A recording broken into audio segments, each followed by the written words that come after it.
ఇక్కడనే మంద భాగంలోనే బానిసను విక్రయించుచున్నాడు. అట్లయినా నీవెవరిలో పోయి ముందు నీ పేరు చెప్పుకున్నాయనా? ఏమో నీ పేరు చెప్పుటకే సందేహించుచున్నావే. మరి ఈ కాలం ఎక్కడైనా దొంగలించిదివా నాయనా?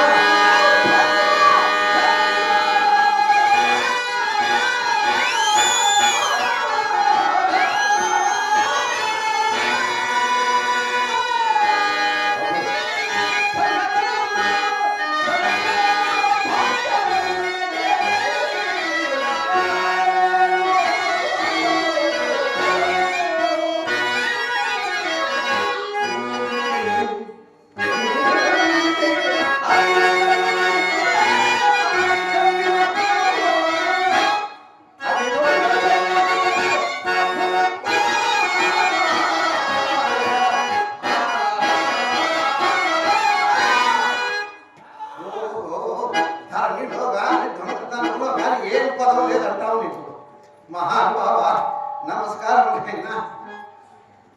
ఏమిటి నీ అదృష్టము చేతనే ఈ కాంత నీకు లభించిందా? అవును మహాత్మ. బోయవానికి రామచంద్రులన్నమాట. అసలే నీ పేరు చెప్పరాదు. నేను హరిచంద్రుడను. భార్య చంద్రవతయ్యా. ఇంతవరకు ఆ విశ్వామిత్రునికి అప్పుపడుతుందని అరచినది నీవేనా? అలాగైనా ఆ తపోధనుడైనా ఆ మునికి నీవెట్టు రుణపడుతుంది. నా రాజ్య సర్వస్వం అతనికి దారిపోయినప్పుడు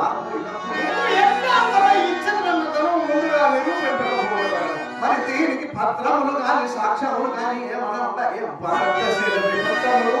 చిత్తములే సాక్షులు మహాత్మ. ఇలా ఉండాలేమైనా మన జిల్లాలో ఎప్పుడైనా ఇలా ఉండాలి. ఇట్లా వాళ్ళు లేకుండా పత్రాలు లేకుండా మహానుభావ మా పల్లెల్లో చాలా మంది మీ ఊర్లో గుడి కట్టండి, నేను 5 లక్షలు ఇస్తా 6 లక్షలు ఇస్తా అని చెప్పినారు స్వామి. గుడి బిగించేసారు. 5-6 లక్షలు వాళ్ళ మగాళ్ళకే కనపడకుండా వెళ్ళిపోయినారు. అయినా మా ఊరు లేదు కష్టపడి ఊర్లోనే కష్టపడి కష్టపడి గుడి కట్టుకున్నారు. అయినా నీ అట్లా ఊరు ఉండింటే చాలా అంత ఎంతో ఈ ఊర్లోనే గ్రామంలో చందా చేసైనా అప్పుడు ఏదో ఒక రకంగా నీ అప్పులు తీర్చేటట్టు చేపిస్తున్నారు. నాయన ప్రాణము లేని పత్రములకు సాక్ష్యములు లేని అప్పులకు భయపడి నిక్షేపము లాంటి నీ ఇల్లాలని అమ్ముకొని చుట్టివా ఓరి ఎరిబాబులు వాడ. నాకు ఒక చక్కటి ఉపాయంతో వచ్చింది నాయన. నన్ను ఆ విశ్వామిత్రుడి దగ్గరకు తీసుకొని పోము. ఈ ధనం నీకు ఇవ్వవలసింది కాదయ్యా అని నీ పక్షమున నేను న్యాయవాదిగా నిలబడి ప్రాయి వృద్ధి దావన పోయే వారిపై లేని అప్పులు కట్టించడంలోనూ ఒకరికి 100 మంది సాక్షులు ఉన్నను అప్పులు ఎగరవేటిలోనూ నన్ను మించిన వాడు ఈ అనంతపురం జిల్లాలో ఇంత మాత్రం లేదైనా.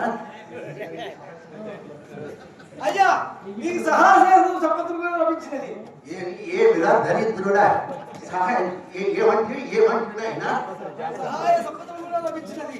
ఏమిరా ఏమిటోడు మా బాబునోడేనా? ఏమంటున్నా దరిద్రుడా ఆకులు తీసావంటున్నా? దరిద్రం ఉండా కొడుకులు ఏంటేంటో అన్ని సంహరించుకుంటా పొలాలుగా అజెట్టుకొని తిని